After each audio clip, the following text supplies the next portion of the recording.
Welcome back to Control Alt Lead, the podcast from computing where we talk to IT leaders about what's moving in the market. We're starting this year talking about an important upcoming bit of legislation similar to the GDPR. It's the EU's Digital Operational Resilience Act, which is an attempt to control the exposed attack surface from a very long supply chain. It comes into force this month, and it's specifically aimed at the financial services sector, but it also affects critical links in the supply chain, and that means IT firms selling into financial services. So I'm talking about DORA with Jonathan Armstrong, who is a lawyer and a partner at Punter, Southall Law, who specializes in compliance and technology legislation. He says financial services firms are going to try and pass the burden on to their suppliers, so you need to be ready if you work with the sector. We also talked about what happens in the case of disagreements. So say there is a cyber breach and the financial services firm and their supplier disagree about who is to blame. Also, there's a UK version coming in March. So even if you don't work with EU firms, you need to be prepared. Please enjoy. Jonathan, thank you so much for joining me today on Control Alt Lead. We're talking about the DORA regulation. So I think briefly, the best place to start would be, can you sum up what is DORA and when is it coming into force? Yeah, happy to, Tom, and thanks for the invitation. So DORA is going to come into force early next year, the 17th of January 2025. It's effectively been on the books for some while. The proposals date back to 2000.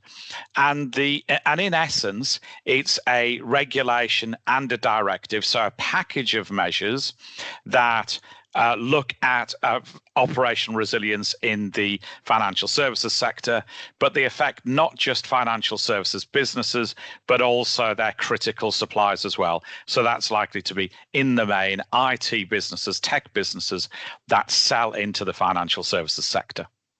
Excellent. Okay, so you mentioned two things there, the DORA regulation and the DORA directive. Can you explain what the difference is between those two things? Yeah, so confusingly, in terms of terminology, a regulation is of direct effect and a directive isn't. So a regulation is, if you like, a set of laws that come in automatically across the EU. So GDPR is probably an example of a regulation that everyone here has heard of. And those laws will be uniform across the EU. A directive, commonly, it's bits where you couldn't get consensus at an EU level on everything. And so it's a skeleton, if you like, rather than a body. And it's up to individual member states, the countries within the EU, to work out exactly the detail against that skeleton. So NIS2, for example, is a directive and not a regulation. And member states have disagreed on things like personal liability for directors and senior managers, and they have the ability to sort out the fine details themselves. It's a good thing in a way, in that the law might not be as strict in some countries, but it's also a challenge for a lot of CIOs because you can be managing different regimes in different countries if you operate in more than one. Right, I see. So it's up to member states then effectively to put the meat on the bones based on where they are and what their own beliefs are and understandings are of DORA. Yeah, that's exactly right. And as I say, criminal law is one example. Some countries, the UK being one, tend to use criminal law as a stick. Other countries are less likely to use criminal sanction as part of the penalties for directives like this. Okay, great. So let's talk about some of the requirements under DORA, the whole package of DORA, regulation and directive. What are some of the legal requirements that companies will have to go through? This is mostly aimed at financial services firms, correct? Yes, it is. But as I've said, critical suppliers are brought into this as well. And I think a lot of financial services firms are trying to pass on quite a bit of the burden to their providers because they recognize that that's what DORA needs them to do. And that also often critical suppliers are part of the problem. Of the data breaches that we handle, so I've handled whatever, 350, 400, I'd say that about 60%-ish at the moment are breaches from a third-party supplier rather than from the organization's own system. And DORA effectively is trying to get organizations to do 5 things. So first of all, to have dedicated ICT risk management capabilities. Often that will sit under the CIO, sometimes under the chief compliance officer, sometimes under a head of risk, for example. Secondly, the reporting of major ICT incidents, and there's all sorts of complicated provisions as to who you report to, and when you report to them. But in some respects, similar to GDPR reporting provisions, could be tighter timelines, doesn't have to involve personal data. So it can be as simple as, a server being unplugged by the cleaner, and by the way, that's a real case. Thirdly, digital operation resilience testing. So it's all about making sure that your systems are fit for purpose. Fourthly, the management of third-party risk, where again, critical suppliers are a key part of that. And then fifthly, a bit around information sharing. So there's an acknowledgement that the financial services community as a whole could be vulnerable to one big attack or a number of attacks that might be from criminal gangs, might be from nation states. So just as you might have, I don't know, a major shopping center where they've got a red alert system to say there's a gang in the shopping center or the shoplifters on the prowl, well, the whole ethos of that limb is to try and have threat intelligence sharing amongst the financial services community as a whole. Okay. And I believe there's also a legal requirement there to learn from your mistakes. Yeah, there is. And so I think that's a really interesting element of DORA. First of all, you have to do a business impact assessment. You have to work out what the likely threats are to your organization. And again, in some respects, we're copying systems that the Bank of England adopted with banks, 10 years or so ago, to look at horizon scanning and to prepare for real attacks rather than just fanciful ones or ones that third-party suppliers thought would be good to test. So you have to test your plans annually.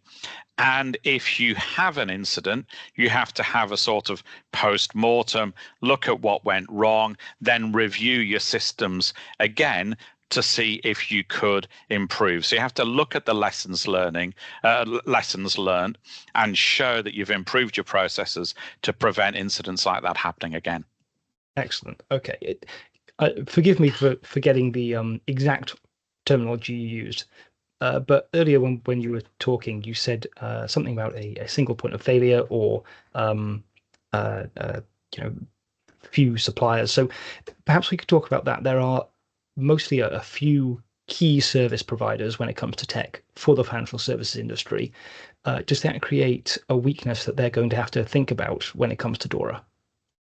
It does, yeah. I think we've seen that in the UK with things like the Capita incident, which affected a lot of pension funds at the same time. We've seen that more generally with things like CrowdStrike, for example, where outages went through the airline sector en masse and other sectors as well.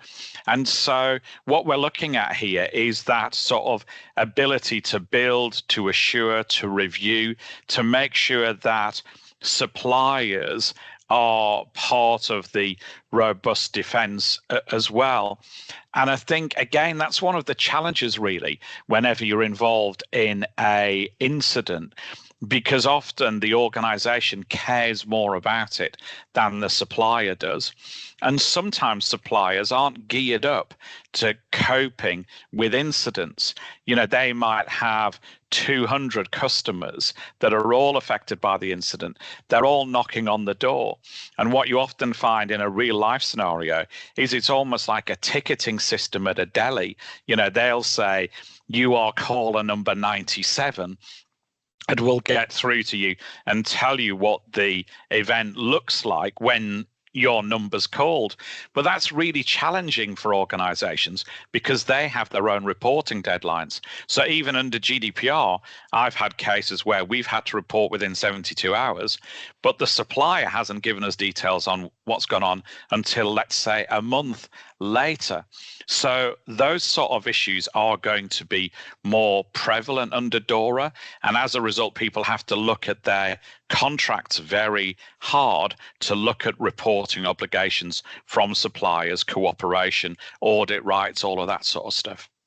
Yeah, that's an excellent point there about working with your suppliers. We've been seeing this long, sort of extensive supply chain, especially in the tech sector, growing and growing and growing for decades. It does feel like regulation is only now just starting to catch up with things like GDPR, DORA, and increasingly we're seeing, green and sustainability directives as well, where you have to do carbon reporting based on your suppliers as well.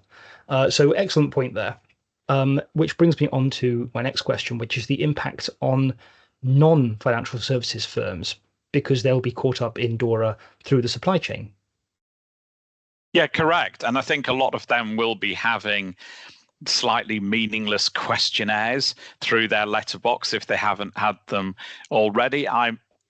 You probably tell from my tone, I'm not a fan of that approach, because I think often businesses have the resources to send out a questionnaire, but don't resource, weirdly, reading the answers that they get. So often that exposes organizations at the top of the chain to more liability, not less. Because if a supplier is pointing out a vulnerability, you've not read it, you've not dealt with it, you've not taken any preventative measures, then your compliance status is worse, not better. So it can't be an unintelligent sending out of questionnaires. And equally, if you're a supplier, there's a lot of resources involved in people sending you unique questionnaires. If you've got 200 suppliers, you might have 180 different questionnaires. So I think the industry is getting better at looking at common logs and using trusted third parties who are asking specimen questions. If you're a supplier, you could look at white papers, FAQs, to try and reduce that burden. But undoubtedly, there is this whole sort of passing the paper round exercise that DORA's brought. And that needs to be more intelligent. Yeah, absolutely. People can't just collect data without actually acting on it. Yes, correct. Yeah. Which is a problem that we've seen in multiple industries, multiple times. Okay, so under DORA, say a financial services firm gets pulled up for something, some cybersecurity incident, they blame their supplier, but the supplier doesn't want to take responsibility, and they blame the customer, the financial services firm. What happens in that situation?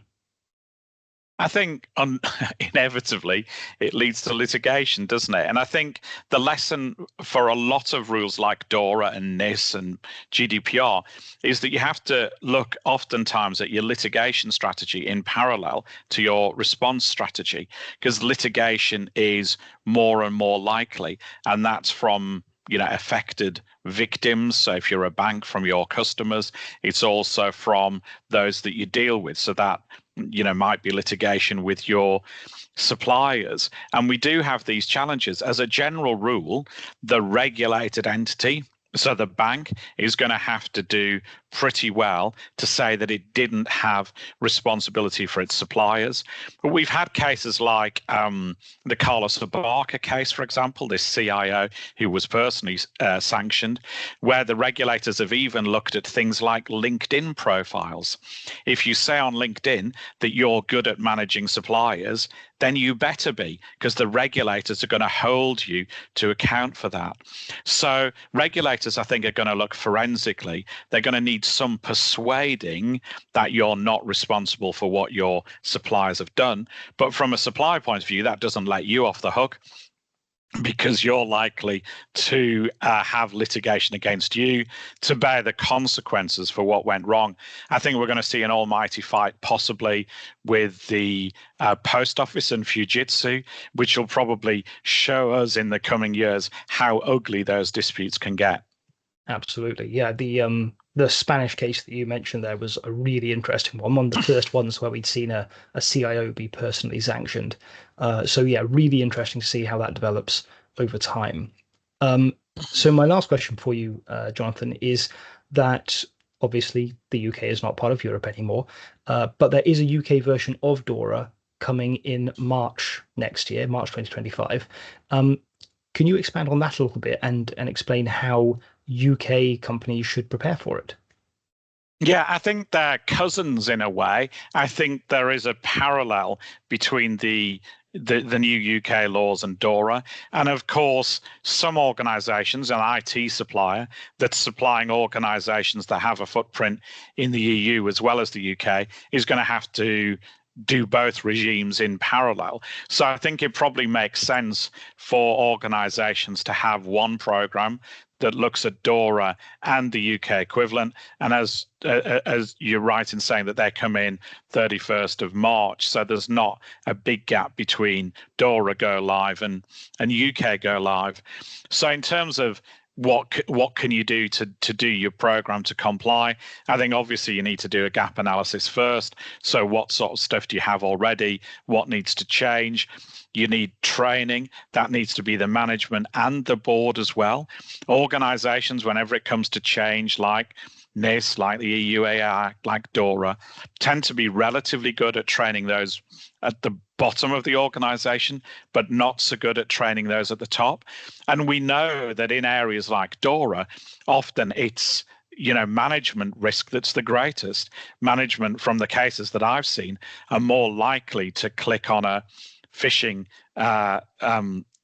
threat than lower level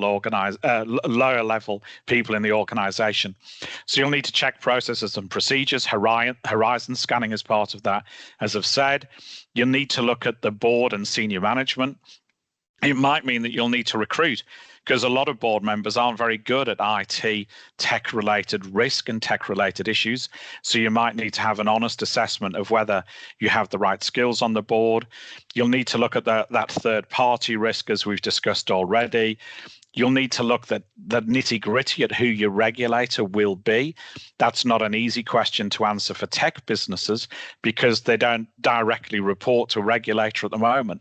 So they've got to work that out based on what their customer base looks like and so on. And then obviously, as we said, you'll need to do robust testing. That's going to include data breach simulations. I've been involved in training maybe 350, 400 people. You always learn from those tests if they're done correctly. And you've got to build that learning, as we said, back into your processes and procedures to enable your response to get better. Excellent. Thank you so much, Jonathan, for coming on and talking to me today about the DORA legislation that's coming in. My pleasure. Thanks for the invite. Thanks for listening to this episode of Control Alt Lead. Coming up later in the season, we'll have interviews with IT leaders from firms like Shopify and PA Consulting, and many, many more. As always, head over to computing.co.uk for more IT leader interviews, research, and analysis. See you soon.